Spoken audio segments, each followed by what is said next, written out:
Hello everyone. In this lecture I'm going to cover one more example for the technique of separation of variables for solving PDEs. And in the next lecture we are gonna start talking about Fourier transforms and complex Fourier transforms, finite and complex Fourier transforms.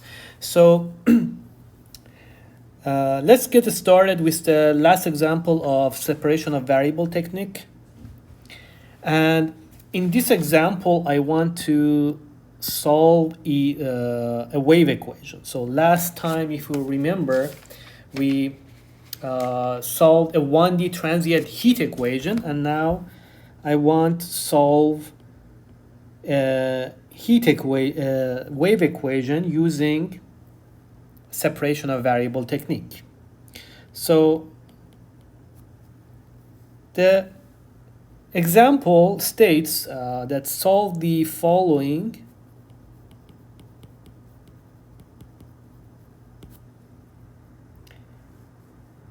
wave equation. So the equation that is given here is partial square u over partial t square equals to c square partial square u over partial x square for x between 0 and L. And the boundary conditions that are given here are u at 0 at x equals to 0 at any time is always 0. So at the left boundary is always 0. And this means that, for example, if this is a wave, we have a fixed end because the if you think of this of u as displacement, so this means that we have a fixed end and we have 0 displacement, right? Because the displacement at the left boundary should be 0. And the second boundary condition that is given in this problem is u, the first derivative of u, with respect to x at L, so and t is 0. So at the second, at the right boundary. So if you remember, what is this boundary condition? The type of this? If you remember, this is Dirichlet boundary condition that we talked about, and this one is Newman, right? Where we specify the derivative of the solution at a specified point, okay, specific point. And this boundary condition states that the derivative of u, if u is like displacement at x at L, x equals to L, should be 0. And this means that we have a free end, so it can go up and down, right? So it can say if you have like a beam, it can go up, down, it can do all the things, right? Go up, down. So we have a free end. It's not like this one, that it should be fixed to somewhere.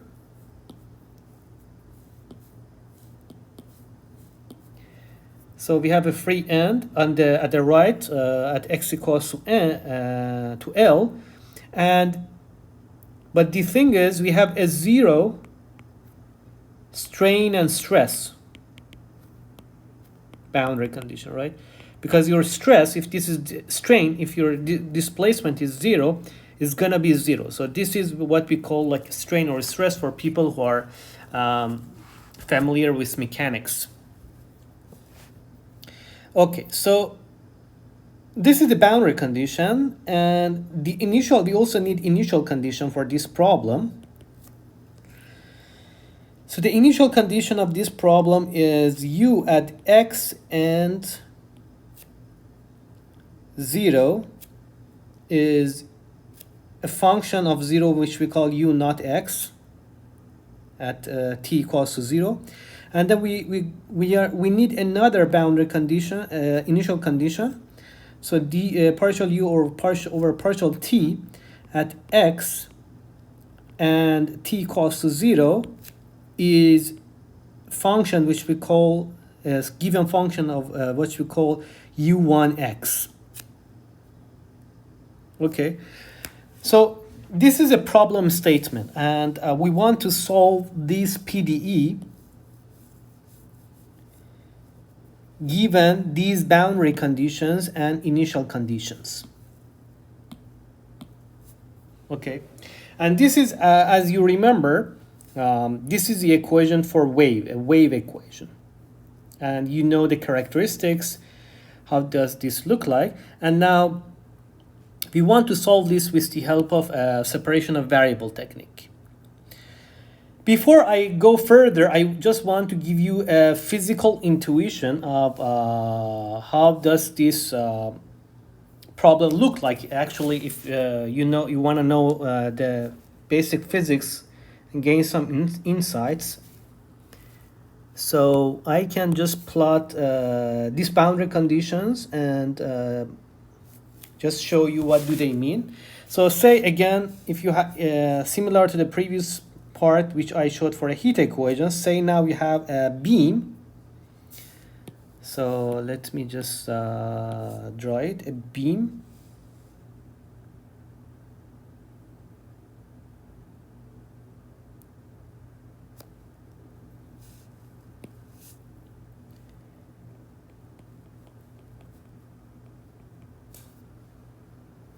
Okay, so this is 0 at x equals to 0, and this one is x, and this is at x equals to L. So the first boundary at the left means that we have a fixed end, right? So this end, as you see, is fixed here.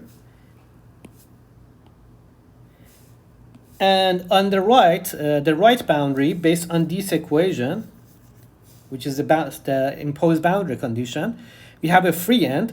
This means that this beam can go up and down, can go up or down, right? And can oscillate, can vibrate, okay? And so the question is, what we want to find is, for example, here, this can vibrate like this, or this can vibrate like this, right?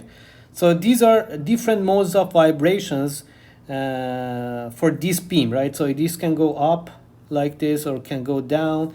And we want to find these modes of vibration for this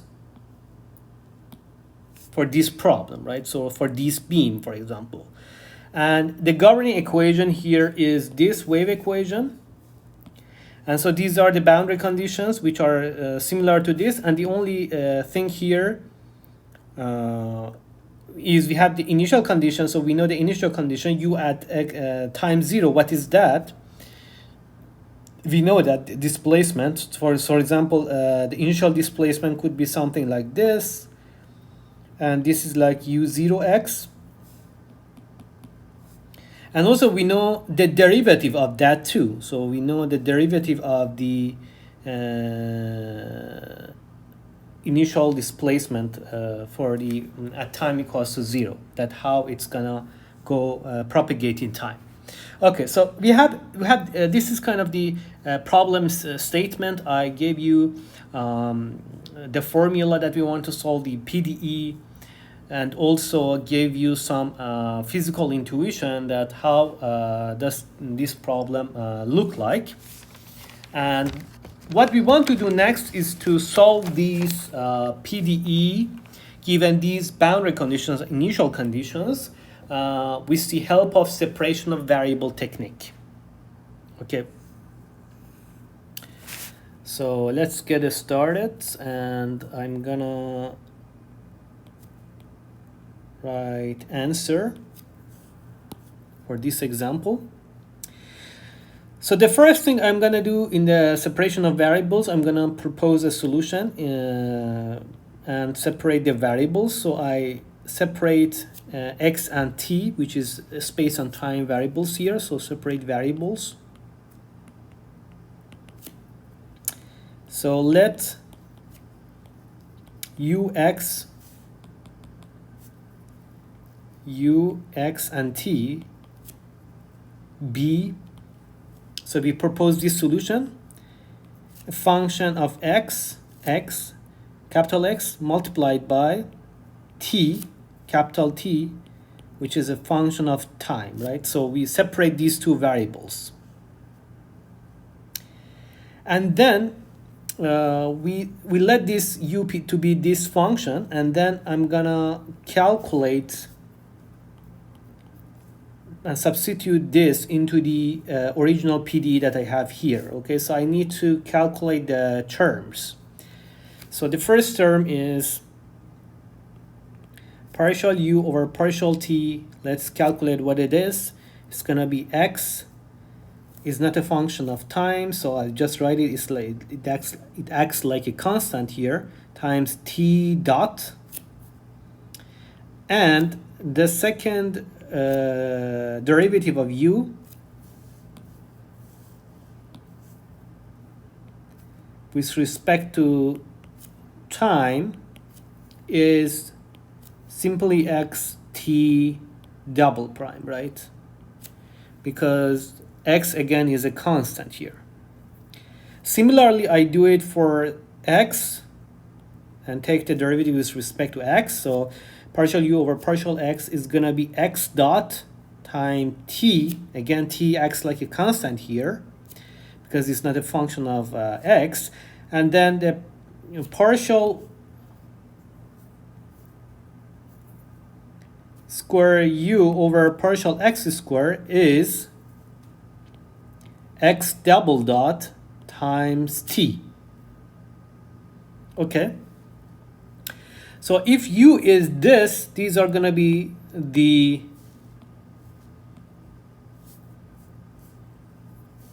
derivatives of that function. Okay.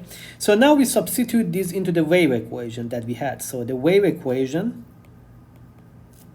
that we had was partial u, partial square u, partial t square equals to c square, partial square u over partial x square.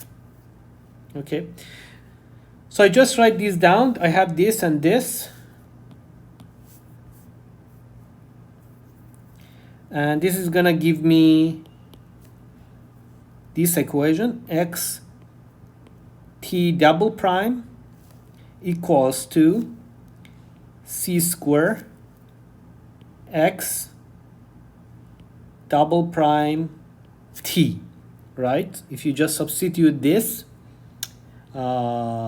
these definitions that we had into the wave equation, we are gonna get this equation. And then we use the technique we previously used for the last problem that we solved, and we separate the variables here. So I'm gonna say x double dot over x equals to t double dot over t c square t, right? C square t. This is I find it from this equation, and as you remember, because these are two functions of x and time, so two different variables, so this can be a function of x and this can be a function of time. So the only way that they can be equal to each other is if they equal to a constant, and I write that constant as minus lambda square. So this is a constant,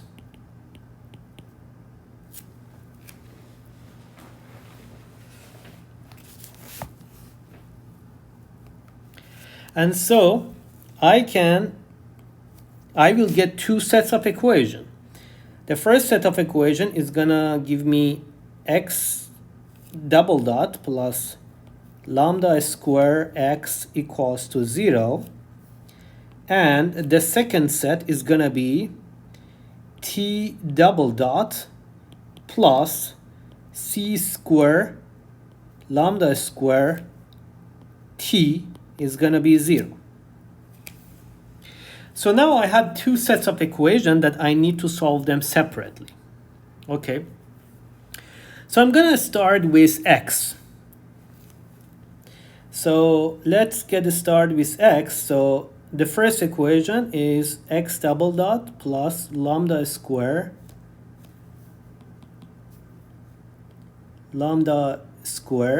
x equals to 0.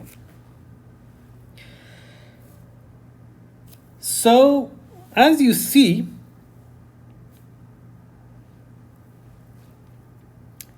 this looks like, if you remember, a Sturm-Liouville problem, right? This looks like a Sturm-Liouville problem, and we know the solutions for this kind of problem. So the solution of this kind of problem, x is c1 times sine lambda x plus c2 cosine lambda x.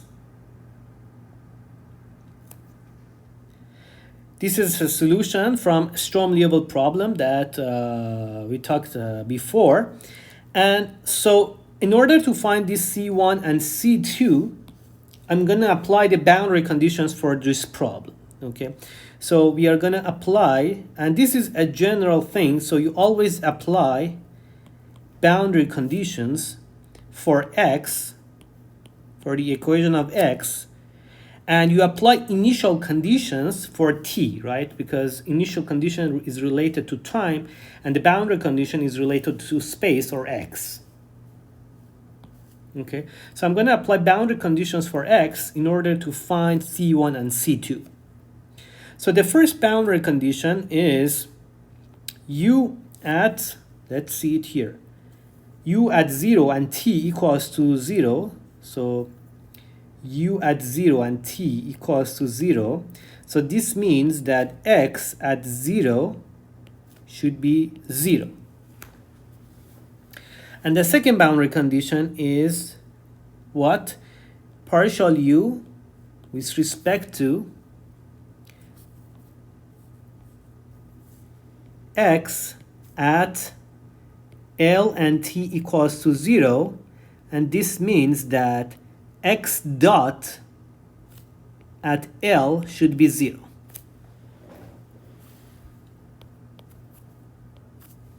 Okay.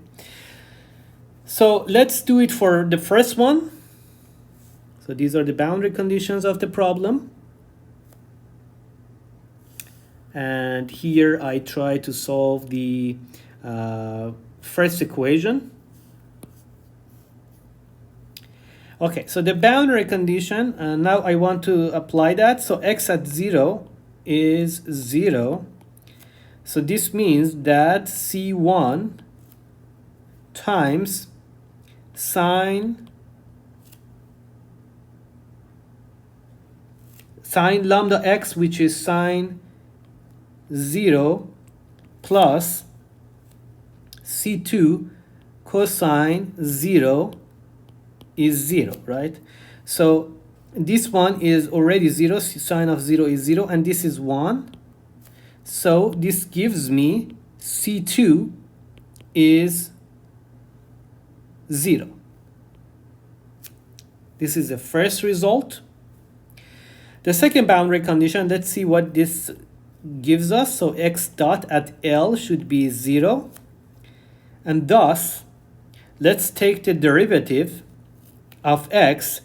So C2 is 0, and we can just take the derivative of x, of C1. So the first derivative of x is C1 times lambda cosine lambda x, right? And instead of x, I'm gonna write L because we are under right boundary, and this equals to 0. So cosine lambda L should be 0 in order to not get a trivial solution that C1 is, if C1 is also 0, then x is going to be always 0. So we don't want that to happen, so we can just say cosine lambda L is 0. So if cosine lambda L is 0, then we can find the eigenvalues for this problem. That means the solutions in which the lambdas in which non-trivial solution exist for this problem. So the eigenvalues for this problem is gonna be lambda n is 2 when cosine lambda n L is gonna be 0. If lambda n is 2n minus, let me write it here if you don't know. So when cosine is 0, for example, for lambda L equals to pi over 2, right? This is 1. And we can write this as lambda 1. And then the second one is when it is 3 pi over 2, right? And this third one is lambda 3L equals to 5 pi over 2, right? So this is gonna give me the lambdas that I need. So this one is gonna say, give me lambda 1 is pi over 2L. The second one is gonna give me lambda 2 is 3 pi over 2L. The third one is gonna give me lambda 3 is 5 pi over 2L. So you see the trend here, right? So this is, I'm gonna write it as a general formula as 2n minus 1 over 2L times pi, right? So this is the general formula, and for n equals to 1, 2, 3, etc. Right? So I just wrote the first 3 terms, like lambda 1, lambda 2, lambda 3, and this follows this formula. So this is the general formula for eigenvalues. And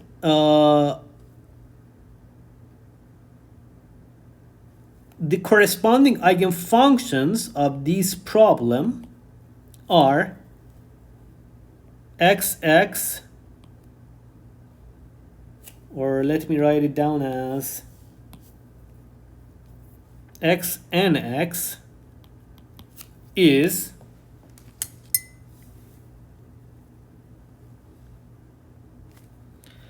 C1, if we see it here, C1 sine lambda n x, right?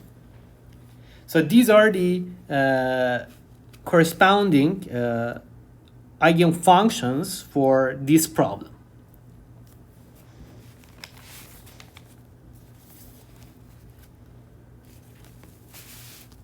Okay, so before going to the second equation for time, so this equation, so you already solved this one based on a Sturm-Liouville problem. And then before going to the second equation, I want to give you some intuition that how does this look like? And what does this mean? This answer that we found here, eigenvalues and eigenfunctions. So let me show it to you based on also the boundary conditions that we have here. Okay, let me... I want to show the answers of these for some particular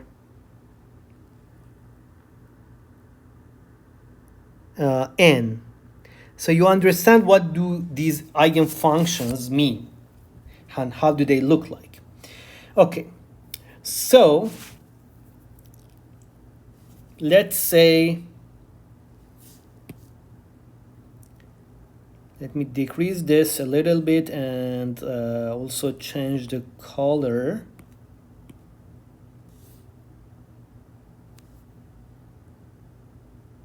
One, two, and three.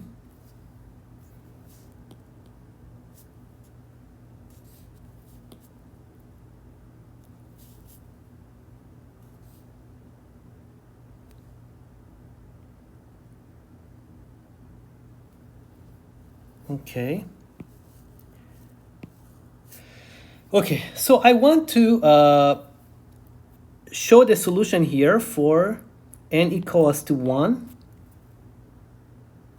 For here n equals to 2 and here n equals to 3.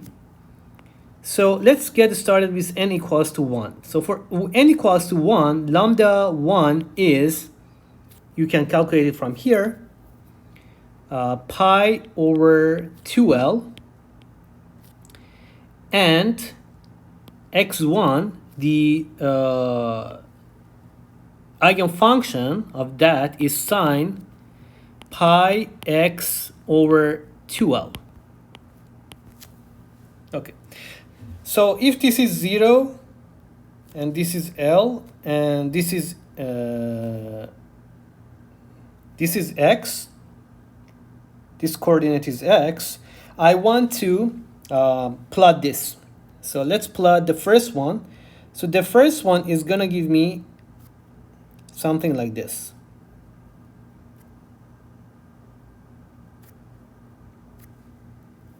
Okay, so one thing that you notice here, that both boundary conditions are satisfied. So x at 0 is 0. So let me write down the boundary condition. So x0 is 0, right? This is the first boundary condition. This is the second one. And then the second one is x dot at L is 0. Okay. So you see the first boundary condition is satisfied, x0 at 0 is 0. And the second one is x dot, the first derivative of x with respect to x should be 0, and you see it here, right? So the derivative is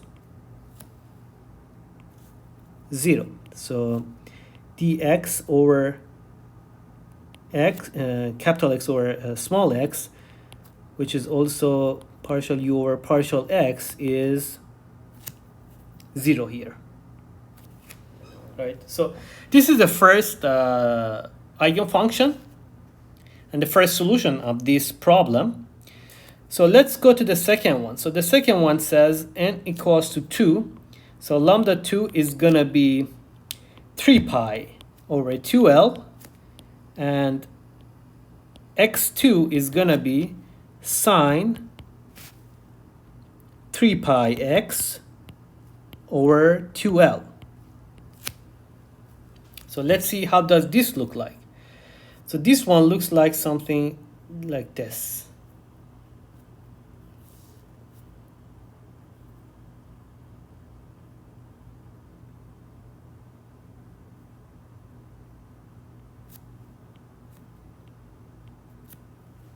So as you see, again, the boundary conditions here are satisfied. X at 0 is 0, and x dot here is also 0. And this is the second eigenfunction. So x2x, which I showed here. And let me do the third one. So the third one is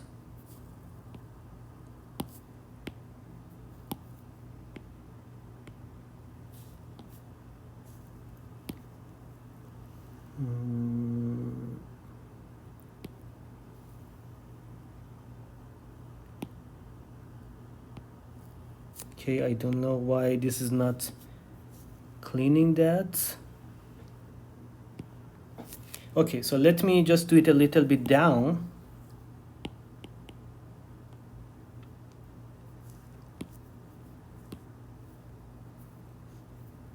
So I will plot it here.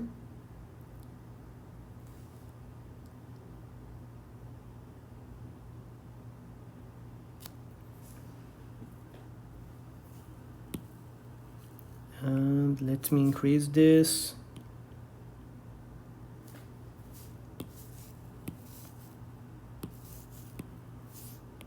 A little bit more.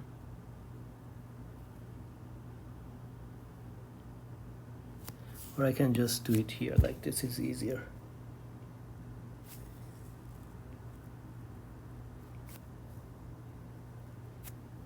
Okay, so I show n equals to 3 here.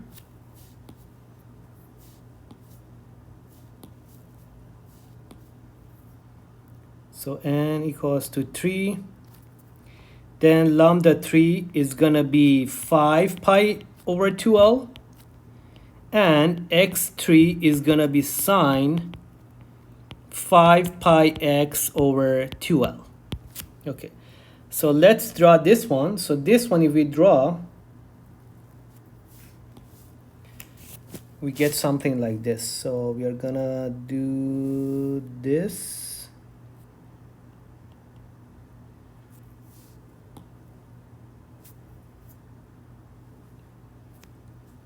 Yeah, try to draw it well.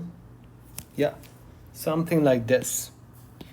Okay, let me clean this a little bit.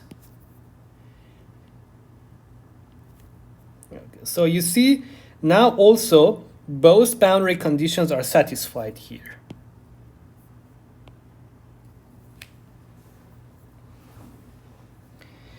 So we have these three modes, and you see these are just the first three, and this can go on and on, okay, up to infinity. So this can go on and on up to infinity and infinity. And these are, as you see, called, so these are called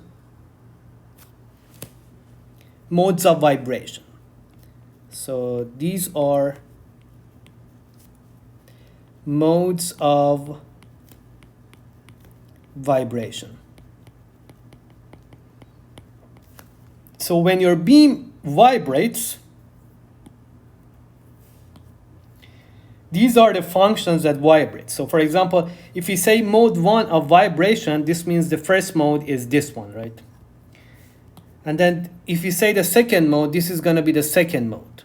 And the shape of it is shown here, the second mode of vibration.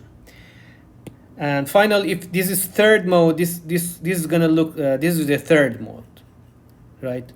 And then you can go on and on. So for example, sometimes you can say like the first modes are stronger, or then the strength of the higher modes is like weaker, something like this, depends on your problem.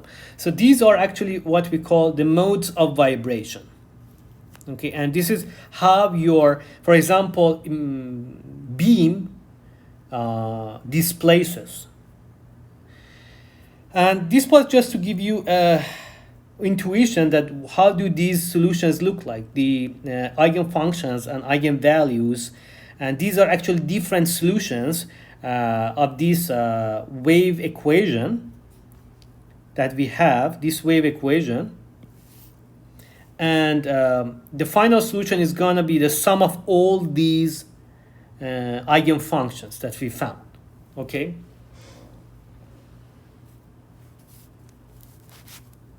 So in the next step, I want to